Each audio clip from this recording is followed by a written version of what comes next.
Congratulations on the purchase of your new Craftsman tractor. This video will be an invaluable resource in showing you how to operate, troubleshoot, and care for your new tractor so that you may enjoy its use for many years to come. The tractors used in this video may differ from the one you have purchased, but the systems talked about are the same. Once you have assembled the tractor, but before you operate, make sure that the battery has been properly charged for at least 1 hour. All tires have the proper air pressure.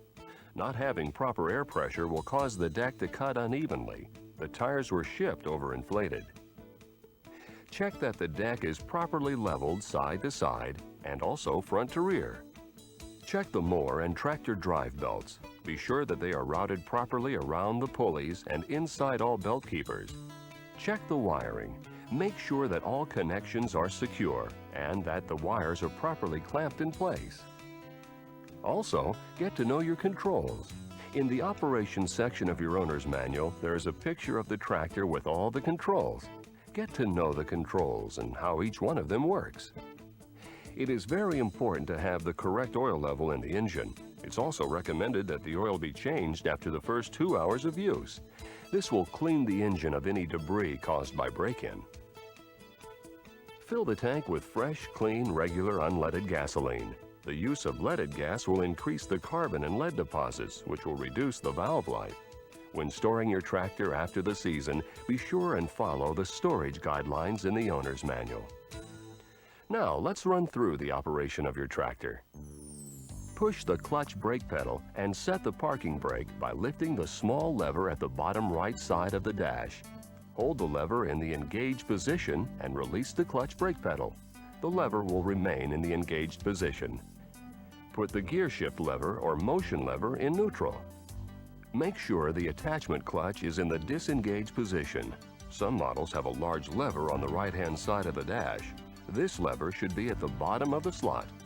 Other models will have an electric clutch switch also located on the dash. This switch should be pushed in. Either way, if the clutch is not disengaged, the engine will not start. Now, engage the choke. If you have only one lever that has both the throttle and choke, move it into the choke position. You do this by moving the lever up to fast, then to the right, and up a little more until it stops. If your tractor has a separate throttle and choke control, move the throttle to fast and pull the choke knob all the way out. Then turn the ignition key to start. As the engine starts, a small puff of blue smoke might appear coming out of the exhaust. This is part of normal engine function. Once the engine is started, move the choke control out of the choke position to about half speed. If you have a separate choke, push it in all the way and move the throttle to half speed. To engage the blades, move the attachment clutch lever, which is located on the dash, up to the engaged position. On models with an electric clutch, pull the switch outward to engage the blade. You'll probably hear a small squeaking noise. This is the friction of the belts as they engage the blades. As the RPMs of the engine increase, the belts are designed to flop a small amount. There will also be some vibration when the engine is running slowly. These things are normal and there should be no cause for concern. To select the height of cut, push the button on top of the lift lever and move it forward to lower the deck or pull it back to raise it.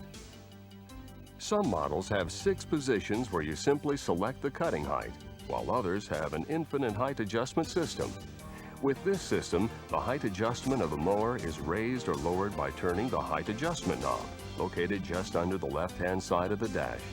In this case, when the deck is lowered, it will always go to the same height until readjusted.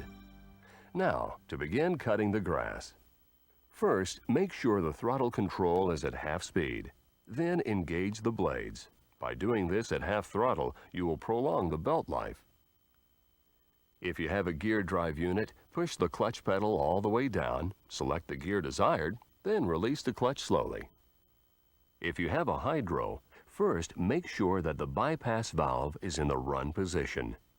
The bypass valve is at the rear of the tractor. The tractor is in the run position when the clip is in the hole closest to the head of the pin. Then move the motion lever forward for forward motion and backward for reverse. If you have a garden tractor, make sure that the high-low shift lever on the side of the tractor is in either high or low range. If this lever is not in gear, the tractor will not move. The most desirable speeds for mowing are the middle gears. Top speed is usually used for transporting. Once the tractor has begun to move, slide the throttle control to full throttle. Do not use the throttle control to control your ground speed. Then, lower the deck to the desired height of cut. If you're going too fast, shift to a lower gear. If the engine tends to bog down or lose power, try slowing the tractor down or raising the mower deck. The grass should be dispersed evenly across the lawn. For your added safety, your tractor has been equipped with an operator presence system. This system shuts the engine down if you try to get off the tractor while the blades are still engaged. On some models, the blades must be disengaged and the parking brake must be set, or the engine will shut off when you leave the seat. If this happens, remember you must disengage the blades before your tractor will restart. Now let's talk about mulching. When mulching, it's very important to cut only 1/3 of the grass off. For instance, if the grass is 6 inches high, only cut 2 inches off. This will give the deck a chance to cut and hide the grass. The grass must be dry, and the underside of the deck should be clean for mulching to work properly. Trying to mulch wet grass will result in the grass not being hidden properly. This will also happen if too much grass is being mulched. If this happens, raise the deck and make sure that the grass is dry. Remember, use the 1/3 rule. Cut only 1/3 of the grass off at a time. As with mulching, the best condition for grass to be bagged is when it's dry. Under normal conditions, you can bag at the same speed as if you were dispersing the grass. Remember, it's normal for the left-hand bag to fill before the right-hand bag. If the chute becomes plugged, you must stop the mower, shut the engine off, remove the spark plug wires, remove the chute, and clean it out. Then reattach the chute to the mower. Make sure to reattach the spark plug wires. If plugging becomes a problem, either slow the ground speed down or raise the height of cut. The FBI, or full bag indicator, will tell you when the bags are full. As the bags fill, the wheel spins. The fuller the bags, the faster it spins. Once the wheel has stopped spinning, the bags are full. But the easiest way to use the FBI is while the wheel is spinning very quickly, stop and empty the bags. This way you'll never have to clean the chute area out. To stop the blades, reduce the throttle to half speed. Move the attachment clutch lever on the dash up and to the left, and then down. With models that have an electric clutch, push the switch in to disengage the blades. To stop your tractor, push the clutch brake pedal all the way down. With the throttle control at half speed, move the gear shift lever to neutral and set the parking brake. Again, on some models, you must engage the parking brake before you get off or the engine will shut down. Finally, turn the ignition key to off. By following these easy starting and stopping instructions, you will benefit from many hours of dependable use from your tractor.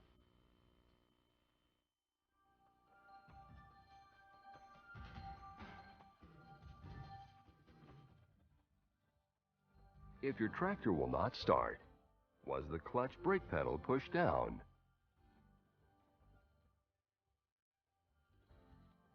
Is the attachment clutch lever or switch in the off position?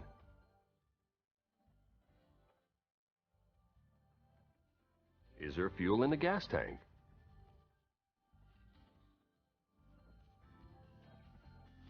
Is the air filter dirty? If so, clean or replace it.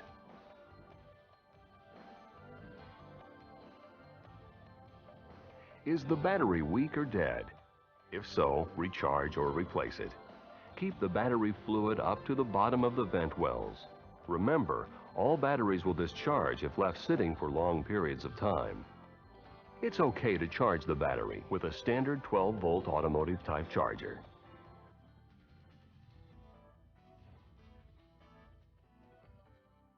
Are you experiencing a loss of power? You may be trying to cut too much grass too quickly. To correct this, try raising the cutting deck or slowing the ground speed. You may be experiencing grass buildup under the mower deck. If so, try cleaning the underside of the deck. Make sure to unplug the spark plug wires first. Be careful of the mower blades. They are sharp.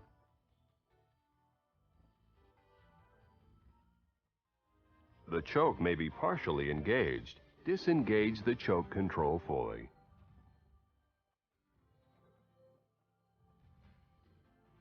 If you are experiencing an uneven cut, you may have worn or bent blades. Replace the blades. The engine speed may be too slow. Increase the throttle to full.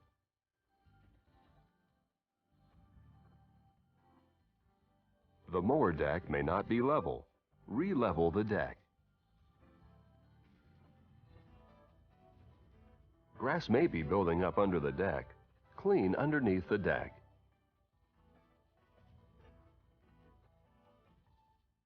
The mower deck vent holes may be plugged. Disconnect the spark plug wires and clean the debris from the mandrels and vent holes around the mandrels.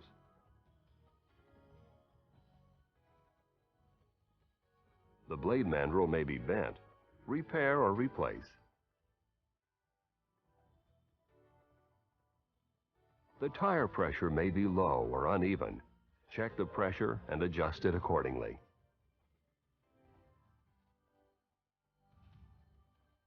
You may be traveling too fast. Shift to a lower speed.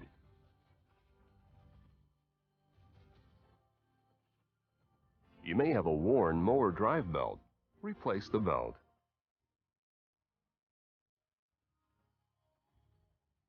The grass may be wet. Wait for it to dry.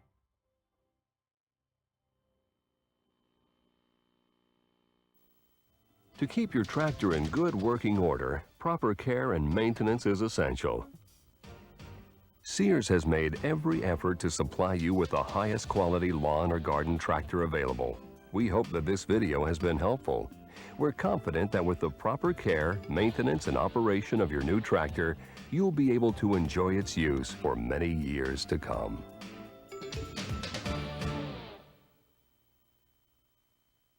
If you need assistance or have any questions concerning your new Craftsman tractor, please call our Customer Assistance Hotline at 1-800-659-5917.